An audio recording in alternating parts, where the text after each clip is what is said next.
Hello and welcome to the I Love Me Lab show. My name is Gail Buck, and I'm an NLP Master Life Coach, meditation instructor, and a seeker of happiness.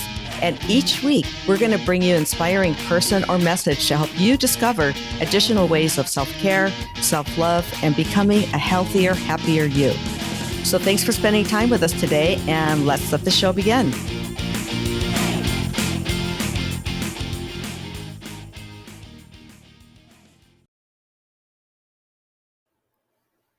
Welcome, everybody, and I'm so excited today to be here with my guest and my friend, Ruth Shilling. And Ruth is a spiritual medium, an author, and an Egypt tour leader. So welcome, and thank you for spending this time with us today. Oh, great. I'm happy to be here. Thank you. Yeah. So, there's so many things to talk about with you that I want to dig in, and I feel like a kid in a candy store. Honestly, it's like, what do I grab onto first? So I think one of the first things I want to talk about is mediumship, which is so interesting. And I will let you all know that I recently had a session with Ruth, and it was incredible. And actually, I'm going to thank you again because it was very healing. Oh, good. So, yeah. So, can you tell our guests about mediumship? Okay. Well, mediumship is basically uh, bringing through to people here that which is in the non physical world. Okay. So, usually when we refer to mediumship, it has to do with what we call deceased loved ones. So, somebody's friend or mother or father or family member has passed on, and they have messages for people who are in the living, so to speak. Yeah. Mm-hmm. However, if one thinks of it in a little bit of a broader scope, it can also include non-physical teachers, angels, you name it. It can apply to the whole gamut, really. So there is one term which is called evidential mediumship. And I did actually study that. I went to the Arthur Findlay College over in the UK, where that's the hub of evidential mediumship. It looks just like Harry Potter school.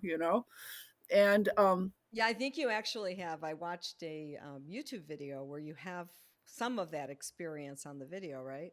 yeah. I, Yeah, I I, loved I it. talk about that a little bit. So with evidential mediumship, it needs evidence. So that means that someone has to be able to validate it. So the evidential mediumship is for making communication with deceased loved ones. Wow. Okay. Okay. Uh-huh. But what I've sort of evolved into is I feel more a kinship to the guides and teachers. So rather than when I do a session with somebody, I'm not looking for, Aunt Harriet or something like that, but rather I'm wanting to facilitate whatever is the next step for them on their spiritual path and their personal development. And for that, I want to tap into the wisest possible loving sources that I can. So, So I know that I've seen in some of your materials, there's a couple different terms like the spirit guides and the wise teachers. So what's the difference between the spirit guides and the wise teachers? well, I think that everyone has their own names for these things. Uh, when we're dealing with that which isn't physical, it's something which is not defined, and therefore there are going to be different sorts of terms that people use. Some people who do the channeling, as it's called here in the United States, um, uh, will want to have a specific entity or person that they are working with. So maybe someone says, "Well, I'm channeling Archangel Michael," or Is that you possible? know, um, well, who knows? That's not the way I do it, so it wouldn't be for me to answer that. Yeah. Mhm. Um, but there is a different sort of feeling when one is in touch with the angelic realm. And so there are many different. Abraham, for instance, is one of the well-known channel, entity groups that is channeled by Esther Hicks. Paul Selick channels a group. They call them the guides. They refer to themselves as Melchizedek. Um, so there are different ways that the people who are being that the medium, and the one who's between these non-physical ones and the physical people, a lot of it depends on what that person is comfortable with. So if that person who is doing the channeling is comfortable with having a name and a like your job is your guardian angels, or your job is your spirit guides or something, then they will present themselves in that way.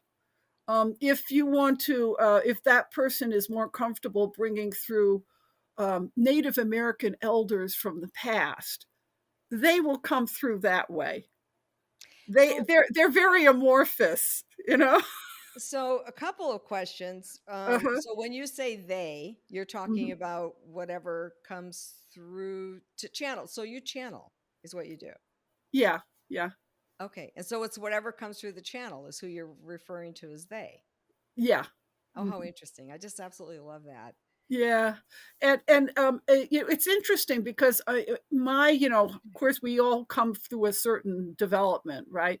And I started doing hands-on healing, and at that time, I was involved with the Quakers, and I thought of it as the Holy Spirit was coming through us to do the healings and things like that. And so that was the name, that was the label that I had on it at that time. Yeah. But the thing is that it felt like there was more than one. Oh, wow. I found myself saying they, you know, and it felt like there were like a whole bunch of them. So then we kind of thought, well, they're angels, there are a whole bunch of angels here with us. So, but it didn't take long before I began to realize that it wasn't just a singular thing, but it was a whole group. And it also is true that as these beings begin to sort of go higher and higher in their own development, they tend to become more working in groups. So they interact with us as a group entity. So, for instance, Abraham, that Esther Hicks channels, is a group, and they call the group Abraham. It's not a singular being. Yeah. Interesting. And so when you say that it's kind of part of the evolate or, as they're elevating, so can you speak to that? So is that kind of like a spiritual progression or growth or? That's my impression. Yeah, Mhm, that's my impression. Because when people first pass over, they have a lot of their. I mean, they have their personality that we knew them in life. mhm, And so when a medium is working with someone's deceased mother or something like that, they will have very recognizable characteristics that are like regular people, you know. mhm. But then you when you will encounter in the wider reality. I call it the wider reality because it's just a way to describe more than what we're just seeing in the physical. Yeah. And so as you encounter different beings in that wider reality, there is a difference in how much they have developed themselves as well. Oh, wow. We could go in so many different directions with that. I'm just going to ask this Yeah, one yeah, we're question. I kind don't of want getting. because I know you could just go into so many rabbit Yeah, holes, but yeah, yeah. but so were these people at one time in human bodies? Were they living as we do now? That's not something I've really researched. There are different people that feel that that is the case, but everybody sort of, it's a vast, vast um, like we could just talk for hours and Yeah, hours I and know. hours about it, right? So Yeah. it's a vast thing. So what happens is whatever that a person is particularly interested in, they will hone in on that particular type of interaction. For me, that type of interaction is what can help us here now with our Mhm. lives in this physical experience. And so that's when I'm tapping in. That's the part of it that I'm tapping into. Now, other people that work with the non-physical world might be interested in, what was our origin on a planet Pleiades or something like that. So there's a tremendous amount of information which you can either believe or not believe.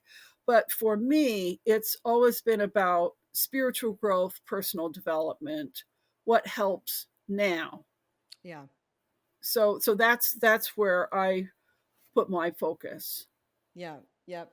And then also, so I noticed like on the video you talk about mediumship shows us, right? So why people seek it or what it shows us. And you said that what's one of the things that's important about it is because it shows us that we continue on after we die, right? That we just don't cease to exist, right? Can you Yeah. talk to that point? I think you listed three or Well, four different things on there. well, for the evidential mediumship, that is the top um, purpose, is to convince people that they will continue after their physical body dies, and that their loved ones also still exist.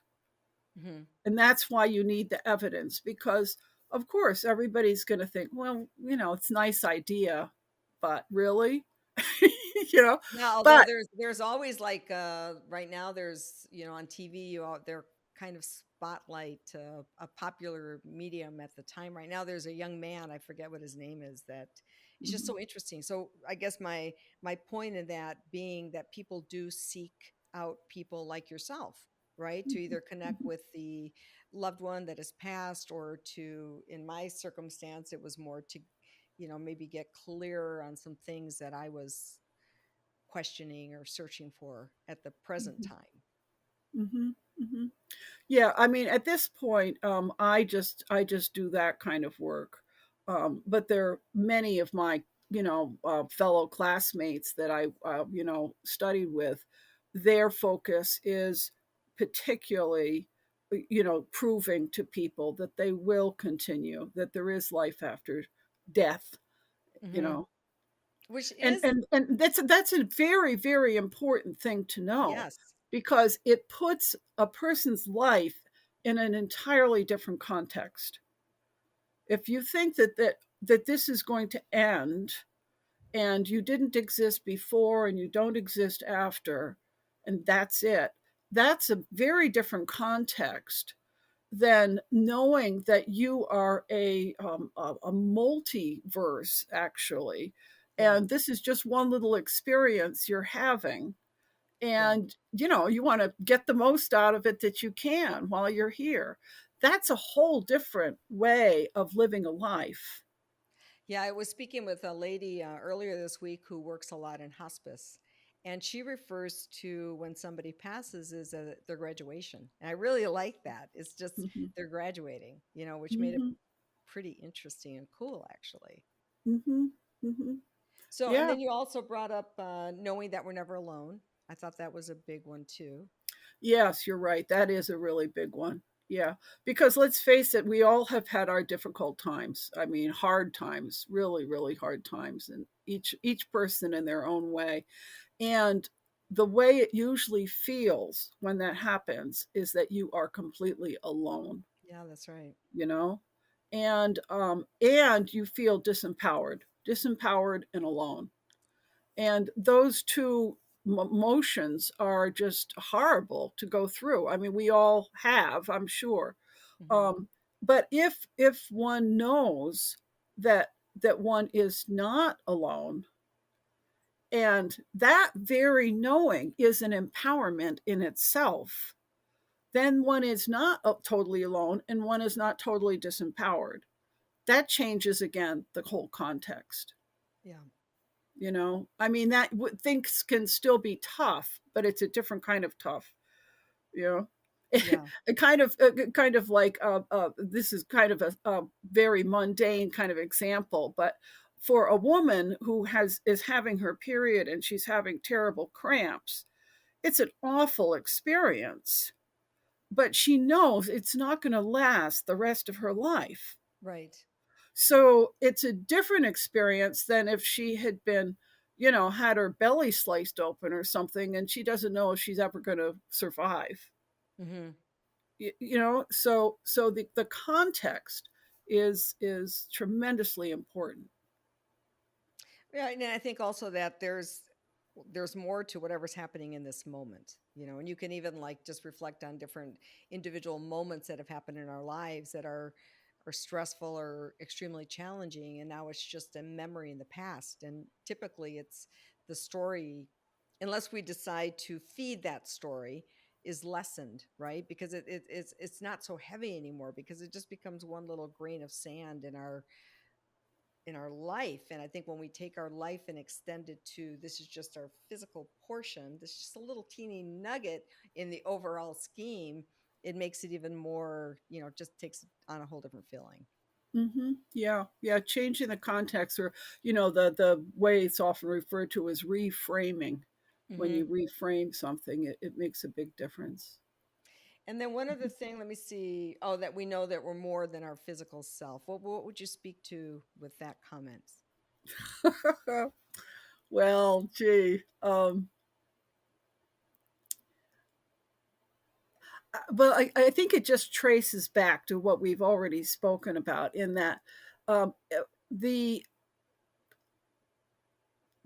what we get as far as our indoctrination when we're born and we grow up with, you know, with the people who are around us and things like that, a lot of it for many people, not necessarily for everyone, but for many people, we're indoctrinated into the idea that we do not have very much power, that we're just slivers of power. And then, you know, all these various coping mechanisms come up because on a deep level that goes against our grain. Yeah. Yes, we want to feel ourselves as vibrant, powerful beings, but we're told from the time that we're little that we're not. Yes. And so this causes a friction. And so then there are all these coping mechanisms that people develop, the various ways to manipulate and all these kinds of things. But if instead we begin to realize that we have a tremendous amount of power that no one ever told us about, probably.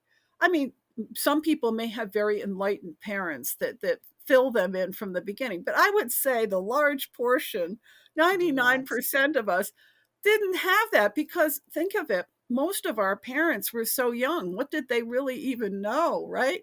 Right. So they weren't they if they weren't empowered, how were they going to communicate to us our potential of power, right? So So I when think you say power, mhm. what does that mean? Well, for instance, one of the things that I do is I give spoon bending workshops. Hmm. Okay, so you have a stiff spoon. You know you use it every day for eating and things like that. No one ever told me that if I go into a different state, that spoon can become flexible and I could just bend it. That was part of my human potential. No one ever told me that. So We I don't have a even I whole can't bunch of these potentials. No so one no one told me that I could do healing with my hands when I was a kid, you know? But guess what? We can. We, and yes, and it all comes back to the healing with the hands. And I think though with the spoon, that is like strong evidence, right? When you can see that. So what happens? What happens when you're bending that spoon? well, the way I describe it to people to help, yeah, because you know, and by the way, I have 100% success rate. Oh I have wow. been able to get every single person to do it. Yeah. Okay, I might have to manipulate them a little bit, but everyone gets to do it. Um, but basically, what it is it goes into the ideas that we are learning about through quantum physics and all that kind of stuff. Mhm. That we are actually sort of creating our reality in a sense. And some of that is happening on an individual level, and some of that is happening on a mass consciousness level, like where Jung talked about the mass consciousness. So, you and I both believe that we're talking here through this, system of Zencaster or whatever like that. So Mhm. we're in agreement about that, and it's happening, right?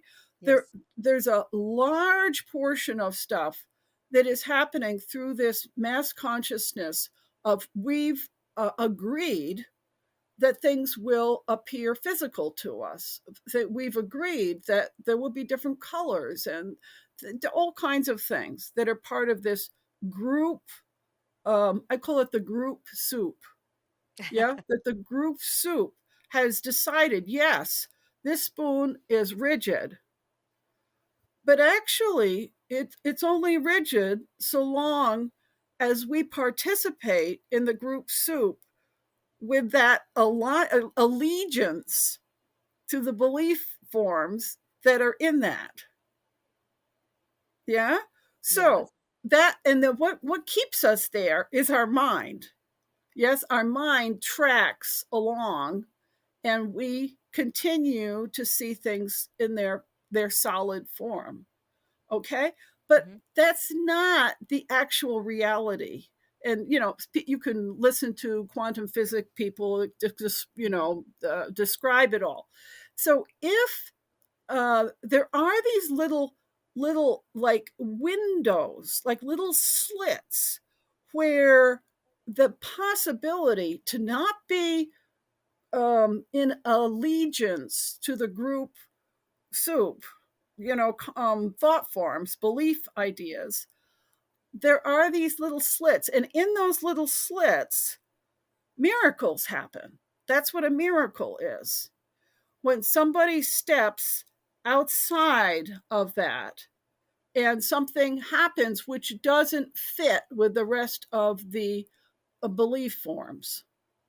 And we call it a miracle. Okay. Okay? Mhm. But there are certain things that bring about miracles much more easily than others. And so that's, I mean, Tony Robbins does the fire walk. I was gonna ask if I've done the firewalk several Exactly. times, and it says Same the same idea. thing. Same Huh. idea. So if he does, this was years ago, he used to do a weekend, and Friday night, he already had people walking on fire. So Yeah, the then first night. Saturday, it Yeah. was like, well, if you can walk on fire, come on. And you said you have worked with Tony, right? So you, Yeah, well, I studied I've walked on fire 3 or 4 times, and I took everything he had to offer, and then I actually worked in his coaching department for a while. well, there you go. So you Yeah. see, you could be describing this in the same way. Yeah. Yeah. So Yeah. so whatever enabled you to walk on fire is the same thing that could enable you to bend a spoon. It's just bending the spoons is something I can do. It doesn't involve setting up a fire pit, you know? Right. I know also there's in a lot of different, like in training with NLP and also with Tony Robb, in a lot of different coaching places where you're training, they have you go through exercises and then break through that wood, right? Yep. And I think it's Yep. the same thing. I mean, you're getting yourself in that different state and different mindset, and you bust Yeah. through the piece of wood. Yeah, and the martial arts also help people with that. But all of these things that the typical person has the idea about what reality is. And the truth is it's not so set. Yeah, it's bigger. And so when we have experiences like you walking on the fire or me bending a spoon, it's a physical experience that shows us that there is more Yeah. potential within each of us. And when you know that, that is personally empowering, right? Thank you Because for remember, this for we this talked about at the beginning is that you when you feel alone and that you don't have power. And these are things that give you the other, reality. Yeah, and You're thank not you for alone. putting You all do of have this power. in, yeah, in this context, because why I've touched on this with the fire or the board breaking or different things. I've never looked at it in the bigger picture. And when we did our session together, I share with you about my son that has a drug addiction, and you talk to me, or the wise ones talk to me, Yeah, I'm thinking, what did they the wise say? teachers talk to me through the channeling about sending him love, and how oftentimes, um, thinking about him in the present tense, it can be challenging to do that, because that love is intermingled with fear and anger and sadness and all these other emotions that get that love all clogged up. And so what they recommended that I do, because he does feel my energy even though he's halfway around the country, is to think of him when he was my little guy, my little Joey, my little jelly bean that I used to call him when he was such a little love bug, and to send him love. And I will tell you what, that has shifted everything for me. And he and I have had a couple conversations since then, and the conversations have been different. And when I find myself falling into the worry space, I shift quickly and I just think, okay, right now I'm going to actually lay down and I'm going to cuddle with my little JoJo and send him tons of love.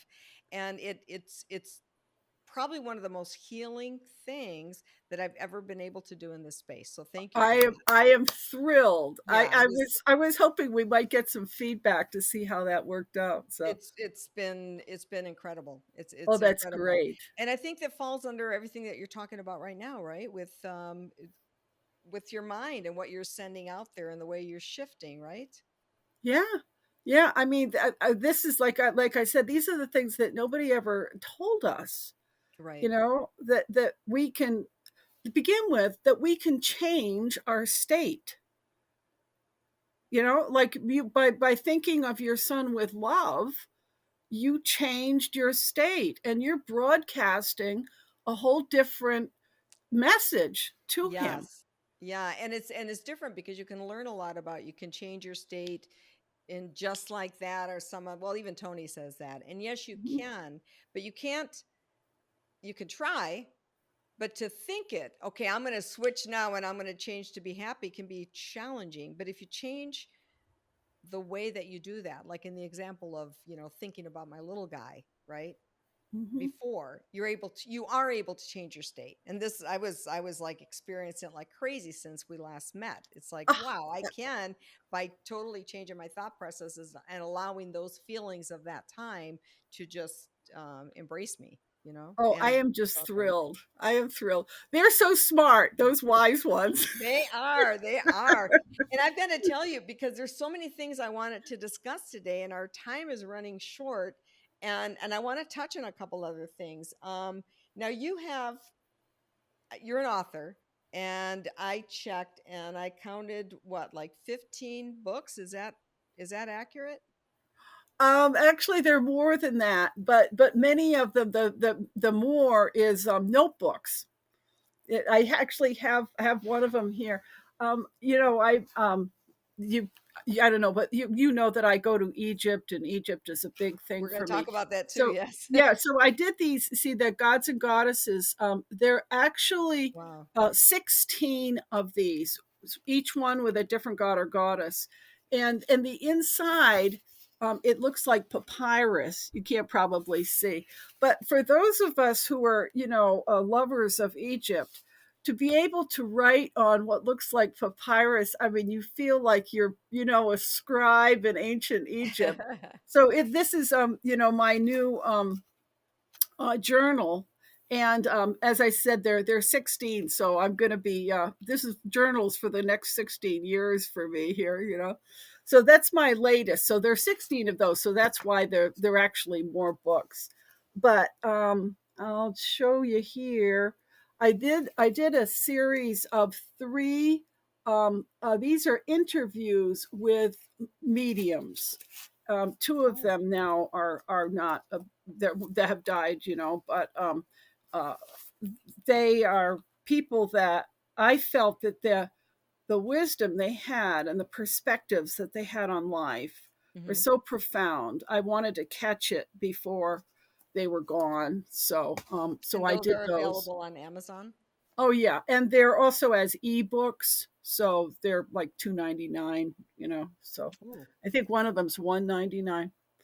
And then I'm a musician, so this is my performing at your best. This Uh-huh. is good for not just musicians, but anybody who has to do public speaking or anything like that. So that's another sort of, not exactly how to, but and then this one I just published last year. It's called Accessing Clear Guidance. I And think that's for the one I wrote down. Yeah, that's the yeah, one I for the wrote down that people who might be listening to this, this is one that, of course, I would really recommend, and a lot of it, is inspired. mhm. There's a there's a little Those bit wise ones. there's a little bit of channeling in here, but basically, they were telling me what I should include and things like that. And so it's the subtitle is Help and Answers Through Inspired Writing and Inner Knowing. So a lot of people, they're interested in their spiritual path, or they want to work a bit on their personal development, and they don't really know how to tap in. Like I did the reading for you with the wise teachers. Can Well, I how just do you? interrupt you 1 second? I just Okay. want to say, because this has been my experience in chatting with you, is that you say something. I'm writing down the question I'm going to ask you, and you say it just before I ask you the question. So I was just going to ask you, how does one tap into? So anyway, go ahead. It just cracks me up. It's happened Yeah, so many well, times. the thing is, everybody has their own personality, right? Hmm. So I mean, like the idea that the guides gave you about how to change your energy with your son. Yeah. I mean, how would I know what would work for you? But they knew. you Right. know Yeah. so for somebody else who might come, they would give them a different method, right? So this book is full of a whole bunch of different methods, and the idea being that people can try them and see what works the best for them. A lot of them include writing, though. That's why I did, you see, and I did a little light coming in through an Yes. inspired. Yes. So I had a lot of fun drawing that. um, So that's so the one that will help you if you want, for anybody wanting to tap into that part of them, tap in. yeah, That would be a good guide. definitely, And I'm asking definitely. for our listeners, but also for me, because I love, love, love this topic. Oh So, yeah. Well, yeah. I mean, this is it makes all the difference in a person's life if you can access that Yes. information. Yeah. So uh, this has a bunch of different ways. It gives you ideas about how to get started, and also who you might want to contact, and all kinds of things like How that. So fun. it's Yeah. not a long book. It's also as an ebook also, so very accessible on Amazon. So yeah, that this Awesome. I feel like that the topics they have me and what I wrote in here, I can't take full credit for it, but but I think it's I wish I had had a book like this when I was like 20 years old. Yeah. It would have made a huge difference in my life. So Well, I'm going to get a book like that when I'm 60 something. So, yeah, well, I mean, it doesn't matter. It's whatever we can get going on it. The that's sooner the right. better. That's So. right. Now, I do want to touch Mhm, on the Egypt tours, because Egypt kind of ties into all of this, right? It's a mhm, spiritual journey as well, is it not? mhm. You know what, though? Before we move into that, I Hmm. just want to show. I did a series of these. Remember the adult coloring books that were so Yes. popular? So I Yes. did a series. There are four of these, and they're all called manifestation mandalas. So they have different things. But you notice there's an empty space in each one Yeah. in the center, right? Okay. Well, I got the idea, the inspiration about how to do these from the spoon bending, because the thing is when when you're a kid and you're coloring and like that, you go into that place where anything can happen in a Yeah. way. You're not locked in, like we said, to the rigidity. Yeah. And so oh, what the idea is that you write, it says like you put your message there in the center. So you can either do it as something that you want to manifest, or you can do it as a prayer for somebody else. Yeah. And you write that in the center, and then you just do the coloring around it. And what happens is that message is going into your deep subconscious and working then in the way that to manifest it, to have it come into physical reality. You know when people would do like needlepoint, and they would do like bless this house or Yes. something like that. Uh-huh. They were actually doing that. They didn't know they were doing that, but they were. How Yeah, interesting. Yes. because you're accessing a different part of your brain. So I did a lot of different work with manifestation and different ways to manifest and all that. And Hmm. I think this is a beautiful way to do it. And it's fun and it's effortless.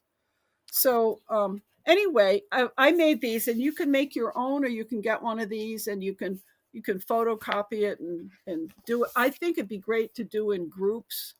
And then what I also do in the spoon bending is we do this in the second half after they've bent the spoons, and people write, and then we pass them around, and everybody blesses everybody's intention. So How lovely. yeah, yeah. So Well, I'm anyway, ordering that when we're done with this visit. yeah, I'm going to you order can, that and the accessing clear guidance. yeah, yeah, yeah. So as far as Egypt goes, this is my latest Egypt one, and this actually they sell this at museums and stuff like that when they have Oh, exhibits. And so this is all about the gods and goddesses, and some about hieroglyphs and things like that. So it's a good one.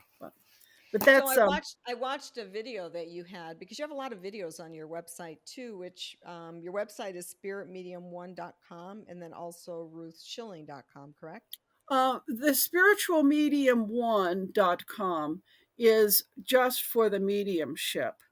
If Okay. anybody wants to find my stuff, they should just go to my name, ruthshilling.com, Okay, and because we're going that to put has that. links to Yeah, we're everything going to put else. that also at the bottom of the screen, Yeah, and later on when we post it on the website and stuff, all the your information will be there. yeah. But if you could just kind of tell us on the Egypt tours, what kind of experience do your guests have? Well, uh, Egypt is, it's a power spot, right? Mhm. Uh, my feeling is that the different power spots, whether it's Sedona or Mount Shasta or Machu Picchu or Tibet or one of these, they all have their own sort of sphere of influence of that they have particular types of energy that can help people at certain points in their life. Mhm. And so the type of energy that Egypt has is about death and rebirth. It's Mm, about transformation, the phoenix, when something finishes and something else begins.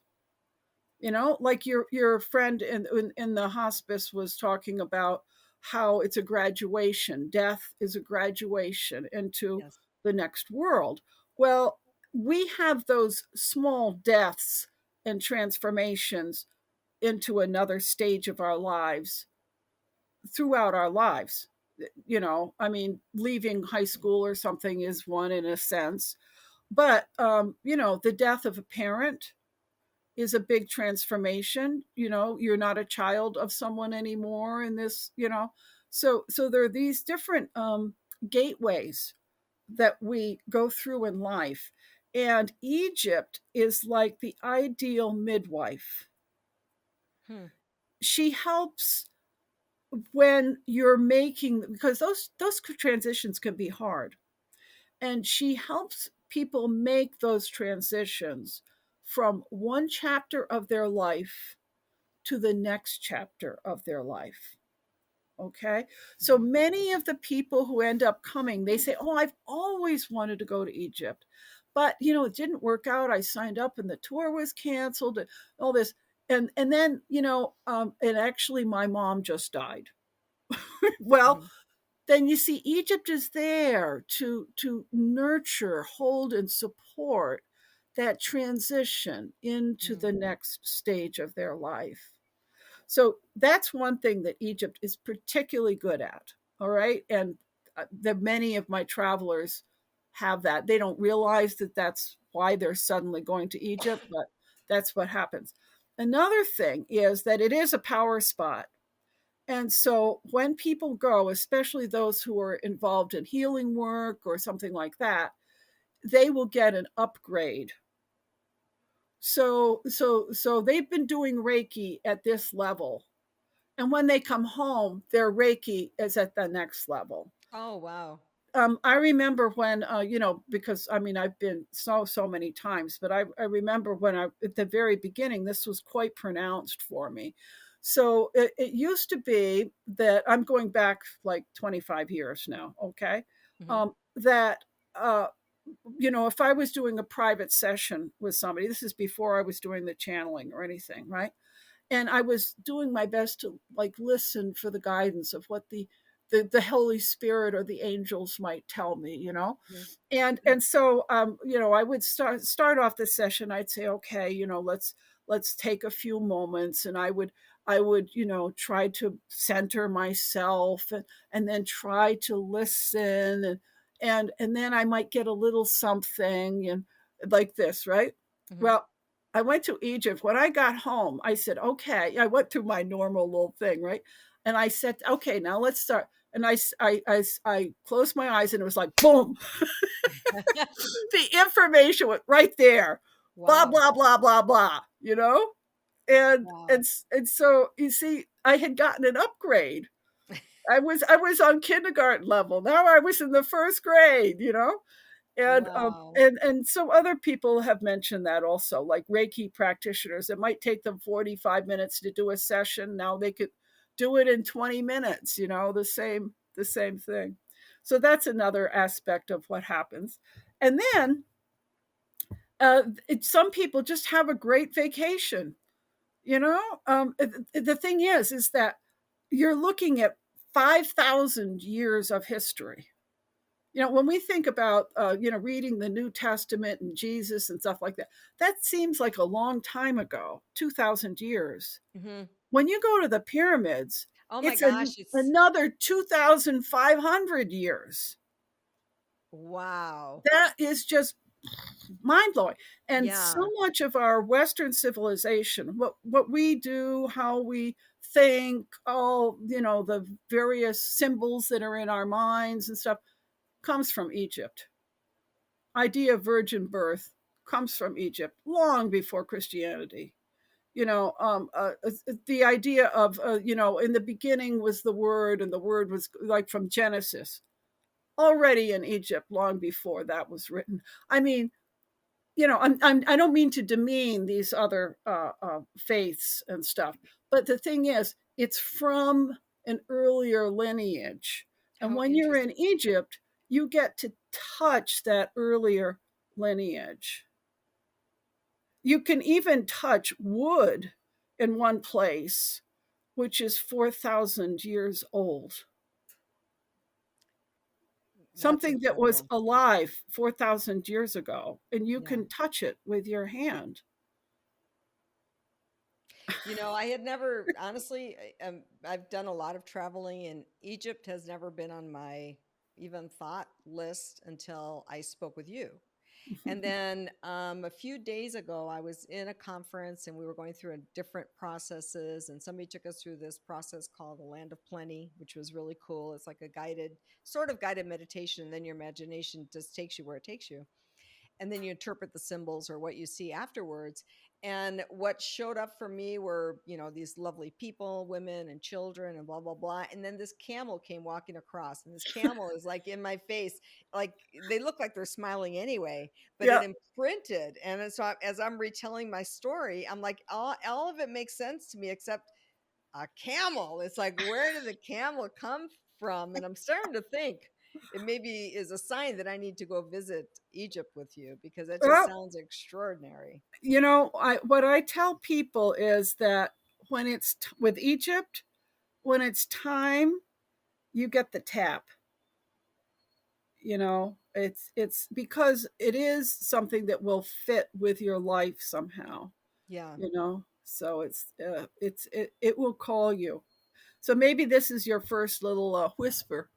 maybe. Well, you first know my conversation with you, and then the camel. It's like I don't right? know. Yeah, I We'll mean, see. you see a camel, that's the first thing we think of is I either. know. There was a time in my life when I was doing a lot of meditation, and I had a couple of sort of out of body type experiences. And in one of them, I'm just looking, and I'm there's like an asphalt road, and it's just, it's kind of this brushy stuff. And I Mhm. thought, well, this is strange. I wonder where I am. And then I see boing, boing, boing. See this wallaby, or kangaroo or something. And I go, oh, I guess maybe I'm in Australia. So it's like you with the camel. Yeah. I mean, you don't know where you are. And then suddenly you see something like that. And it's like, Yeah, it was okay, wild. there Yeah. we are. I mean, There because we I've are. always like, and I've traveled to places where there's elephants and monkeys and the big cats and so when I think of animals, I think in that context never of a camel until now. So we're Well, going to have to wrap it up. This has been absolutely an enjoyable conversation, and I hope you'll come back at a later time again because I feel like I was at the tip of the pyramid of things that I want to dig into with you. And one final thing, what I always ask my guests is if you can share with us. So this is the I Love Me podcast, and if there's one thing that you can share with the listeners about a way to self love and self care, what would that be? well, I come from the perspective of empowerment. It's very hard to love when you feel disempowered. And you know the expression, the truth will set you free. I think that the most, the key that can unlock the self love and everything is a willingness to be in the truth. Mm, Because if you are not in the truth, you're on shaky ground. Yes, when we're fool, because we all fool ourselves. Yeah. And when we're fooling ourselves about this, that, or the other thing, there is a part of us that knows we are fooling ourselves. right. And so that creates a dissonance within ourselves. And that dissonance does not allow self-love to blossom. I love that. Yeah. It's so So true. so the self-love is an outgrowth of being willing to be in truth with ourselves. And of course, truth is on multiple levels. Yeah. But just a willingness to honor our feelings, honor our impressions, whatever, just being truthful with ourselves. That is what enables an experience of self-love to come about. Because think Mm, about it. If you're fooling yourself, what is self-love? It's a fantasy. yeah. Yeah. Well, you're just having so many layers on top of yourself. Yeah. You don't even know what's there to love, let Yeah. alone, Are yeah. you loving a mask like in Halloween? Are If you you're loving the pretending to love mask, who you're pretending to be? exactly. Yeah. Yeah. If I say, "Oh, I love that mask," but that isn't who I am, what do I have? Right. Yeah. So I think that just simply, as the idea of, am I willing to know the truth in this moment? Mm, Am I willing to know the truth about this relationship? Am I willing to know the truth about who I am right now? And people have the idea that that's somehow going to be painful. it's Um, powerful, it's really. only painful if it's breaking an illusion, and living in an illusion is disempowering. Yeah. So that's where when whenever and you know, we all have our difficult times, and I always start with what's true.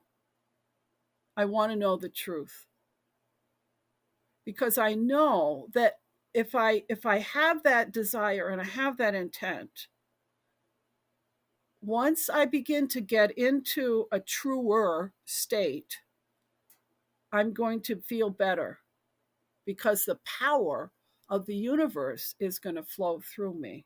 Mm. You see, the thing is, all those beautiful, wise beings and loving beings and everything, they are in truth. So if I want to be with them, and I want to allow them to influence me, and I want to allow them to help me, the more I can go into a place of truth, the bigger the avenue is for all that good stuff to come to me. If you want to play with the big girls, you know, Yeah. they're that's what they do. Yeah. Wow. Well, thank you so much. This has been so beautiful and interesting, and it's not the end of our conversations together for sure. I know that. Um, and thank you. And I'm going to go order those books. Well, and I am absolutely delighted to hear the follow up about your relationship with your son, and what's I just getting chills all over just now thinking It of it. was just that shift was I'm a game thrilled. changer. A game changer that spread into everything else in my life, right? Yeah. So Perfect. thank you I'm for that just too. delighted. Thank you, Thank you. Ruth. Thanks so much for listening to this conversation. If you enjoyed it and want more information on our guests and resources, please visit ilovemelab.com. And please, if you enjoyed this episode, remember to subscribe and share with a friend. Hey, there's more great episodes to come. So until next time.